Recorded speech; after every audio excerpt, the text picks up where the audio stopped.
Bonjour et bienvenue en tête-à-tête sur France 24. Notre invité aujourd'hui est Robert Malley, c'est l'ancien envoyé spécial américain pour l'Iran sous la présidence de Joe Biden. Ça a été aussi un acteur clé des négociations sur le nucléaire iranien en 2015. Il est aujourd'hui chercheur associé à l'université de Yale aux États-Unis. Il est avec nous depuis là-bas. Bonjour Robert Malley. Bonjour. Les États-Unis et Israël ont déclenché une guerre qu'ils estiment une guerre juste, une guerre légitime contre l'Iran. Il y a eu la décapitation du régime avec la mort de Ali Khamenei, de nombreux leaders. Ils affirment que la menace iranienne était imminente et qu'il fallait agir. Est-ce qu'ils ont raison? Bien sûr que non. C'était une guerre qui n'est ni nécessaire, ni justifiée, ni légale. Et il suffit d'écouter les responsables américains, y compris le président Trump lui-même, pour le comprendre. Tous les jours, même pas tous les jours, d'heure en heure, ils changent leur justification pour la guerre et d'heure en heure, ils changent les objectifs affichés pour cette guerre. Cela montre bien qu'il n'avait ni nécessité, ni urgence, ni légalité derrière cette guerre. Et c'est une guerre qui est dangereuse. Vous avez mentionné les victimes du régime. Il y a également, évidemment, de nombreuses victimes civiles. Alors, est-ce aussi une guerre américaine? La question, je vous la pose parce que le secrétaire d'État Marco Rubio a déclaré il y a quelques jours en fait que les États-Unis avaient dû intervenir face à une menace imminente, la menace imminente étant qu'Israël allant attaquer l'Iran, l'Iran allait riposter contre les bases militaires et les intérêts américains dans la région du Golfe, et que donc il fallait intervenir. Alors cela a suscité de nombreuses critiques, y compris dans les cercles trumpistes. Est-ce que c'est la guerre de Donald Trump ou est-ce que c'est la guerre de Benjamin Netanyahou qui est en train de se dérouler? D'abord, concernant cette explication du secrétaire d'État, j'allais dire on frôle le ridicule, mais on est en plein dedans, parce que on ne peut pas décemment dire que l'urgence, l'imminence de la menace, c'était qu'Israël allait attaquer l'Iran et que l'Iran allait ensuite répliquer. Ça n'a pas de sens, ne serait-ce que parce que les États-Unis ont tout moyen de dire au Premier ministre israélien, vous n'attaquerez pas l'Iran parce que vous mettriez en danger nos propres intérêts et notre personnel. Donc, je pense que cet argument a été foncièrement absurde. Je doute même qu'il soit véridique. À mon sens, ce n'est pas une guerre israélienne, c'est une guerre américano-israélienne. Les deux, pour l'instant, sont sur la même longueur d'onde. Ils ont les mêmes, ils frappent de façon totalement coordonnée. Les explications, comme on l'a dit tout à l'heure, varient d'heure en heure. Celle-là ne me semble pas particulièrement convaincante. Mais elle démontre encore une fois que cette cacophonie reflète le fait qu'il n'y ait ni justification, ni objectif clair associé à cette guerre. Mais il y a quand même un objectif qui a été énoncé par Netanyahou et par Trump, c'est le changement de régime, l'appel à la population iranienne de prendre son destin en main. Est-ce qu'on peut changer un régime depuis le ciel? Normalement, on dit qu'il faut toujours des troupes au sol. Est-ce que Donald Trump n'est pas en train d'essayer quelque chose de nouveau en disant qu'il affaiblit tellement le régime que les Iraniens n'ont qu'à saisir le pouvoir qui leur tend les bras? D'abord, vous avez raison. Regardons l'histoire. Il n'y a pas de cas, à ma connaissance, où on change un régime. Et lorsque je dis changer de régime, c'est-à-dire le remplacer par un autre, et un autre plus favorable, évidemment, aux intérêts américains ou israéliens. Il n'y a pas de précédent pour ce genre de changement de régime, avec l'utilisation de frappes aériennes et de bombardements. Mais suivons cette logique. Supposez que le régime s'écroule, qui n'est pas ce qui n'est pas l'issue la plus probable, mais imaginons que ce régime s'écroule. Pense-t-on réellement qu'il sera remplacé par un autre gouvernement plus représentatif, démocratique, stable? Là encore, on nage en plein dans l'absurdité. Regardons ne serait-ce que l'Irak. L'issue la plus probable en cas de défaite et de d'écroulement du régime, c'est le chaos. C'est un pays morcelé, fragmenté, et c'est sans doute une guerre civile avec des accents terroristes, comme on l'a vu en Irak. Où il y a des centaines de milliers, si ce n'est plus, de partisans du régime. Il y a également énormément d'opposants du régime. Est-ce que quelqu'un peut penser un seul instant que ces partisans du régime, qui sont bien armés, vont simplement se rendre et accepter le nouvel ordre qui sera établi? Donc, je pense que tout ça ne tient ni en compte les réalités de l'Iran, ni les intérêts du peuple iranien. Mais est-ce qu'il n'y a pas quand même une vision, un scénario pour la suite? On parle ces derniers jours notamment du rôle du Mossad et de la CIA auprès de groupes kurdes iraniens qui sont basés de l'autre côté de la frontière en Irak et qui seraient armés pour rentrer en Iran et essayer de déstabiliser le régime. Les Américains ont déjà joué la carte kurde en Irak, il y a longtemps, en Syrie, il n'y a pas si longtemps. Est-ce que, d'après vous, c'est d'abord plausible et est-ce que ça peut marcher?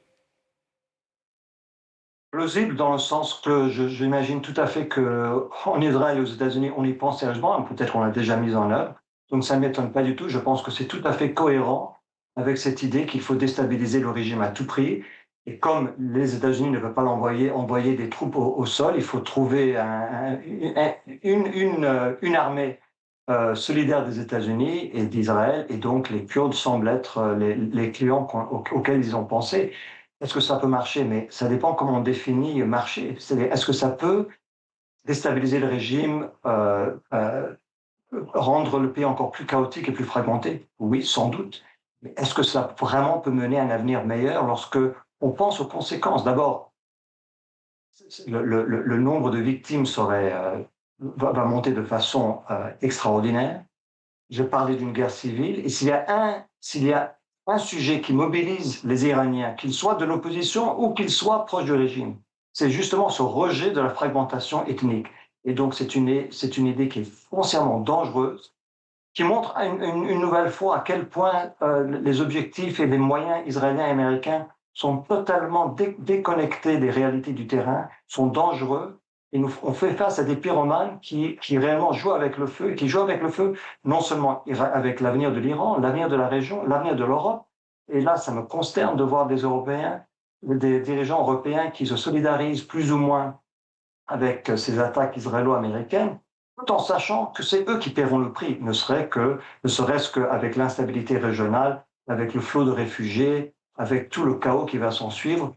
C'est réellement, dans un sens, c'est inexplicable de voir qu'il n'y a pas plus d'opposition européenne à cette guerre qui, il faut le souligner encore une fois, n'est ni nécessaire, ni justifiée, ni légale. Alors, du point de vue israélien, on pourrait se dire qu'après le 7 octobre, Benjamin Netanyahou, qui a été accusé de ne pas être assez vigilant, a décidé d'éliminer le chef du Hamas, d'éliminer le chef du Hezbollah, d'éliminer le leader iranien. C'est une logique, certes, belliciste, mais peut-être qu'il y a une logique là-dedans. On a plus de mal avec Donald Trump. Donald Trump a été élu en critiquant les aventures, entre guillemets, en Afghanistan, en Irak et même en Libye, en affirmant qu'il allait arrêter les guerres et ne pas les déclencher. Comment est-ce qu'on est passé du Donald Trump d'il y a 2 ans à celui d'aujourd'hui qui capture Nicolas Maduro et qui décapite le régime iranien? C'est une très très bonne question. Pour bien y répondre, une connaissance des relations internationales et même une connaissance de l'Iran ne suffisent et même n'aident pas. Ce qu'il faudrait, c'est une connaissance psychologique du président Trump, et là, je ne suis certainement pas expert en la matière. Il semblerait, comme vous l'avez dit, moi, si on m'avait dit il y a quelques années, au moment de l'élection du président Trump, qu'il se lancerait dans cette guerre-ci, je n'y aurais pas cru. C'est pas comme si le président Trump est anti-guerre. Les actions militaires, il les aime bien, d'ailleurs. Il les aime quand ces actions sont spectaculaires, mais de courte durée. On l'a vu avec l'assassinat de Qassem Soleimani sous son premier mandat. Vous avez mentionné l'enlèvement du président Maduro au Venezuela. On peut même penser au bombardement des centrales nucléaires il y a quasiment un an en Iran. Tout cela était cohérent avec la vision d'un homme qui pense que les États-Unis doivent utiliser leur puissance, mais l'utiliser de façon instantanée et de courte durée. Et c'est pour ça qu'il s'est toujours, lui, il s'est insurgé, en tout cas dernièrement, contre les guerres longues, absurdes et coûteuses. Or là, on est dans un monde différent, dans le monde plus traditionnel, si vous voulez, des erreurs américaines, des errements et des crimes d'Américains, si on veut, des guerres très longues, où on ne peut pas, on sait quand on rentre, on ne sait pas comment on en sort. Je ne sais pas très bien ce qui s'est passé. Il est possible qu'il ait été un peu enivré par le succès au Venezuela et qu'il s'est dit, je peux être le président américain qui parvient à changer l'orientation, non pas d'un seul régime, Venezuela, d'un camp anti-américain, un camp plus proche des États-Unis, mais aussi aujourd'hui l'Iran et demain peut-être Cuba. Et peut-être c'est un homme aussi qui se voit comme personnage historique, en cela encouragé par le Premier ministre Netanyahou qui lui dit « Vous avez à portée de main la possibilité de rentrer dans l'histoire comme le président qui aura fait plus pour changer la face du monde que n'importe lequel de ses prédécesseurs. Et peut-être que cette tentation était trop forte pour un homme qui se voit, qui a un ego formidable et qui est motivé surtout par le narcissisme et l'égoïsme.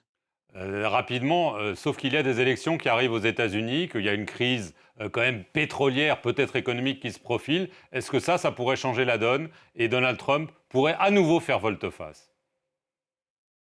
C'est évidemment le calcul iranien, et c'est pour cela qu'ils s'en prennent à leurs voisins, peut-être à l'économie de leurs voisins, peut-être au marché du pétrole et du gaz. C'est que, à leurs yeux, plus le coût sera élevé du côté américain, coût économique, coût en pertes humaines, plus le président Trump sera sous pression pour chercher une sortie de secours.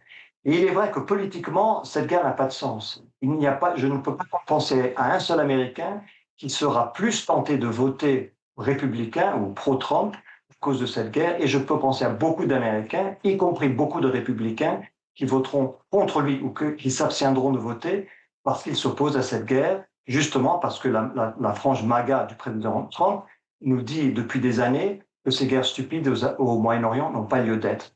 Alors il faut écouter les Tucker Carlson, il faut écouter d'autres voix de MAGA qui s'insurgent, qui s'élèvent contre cette guerre.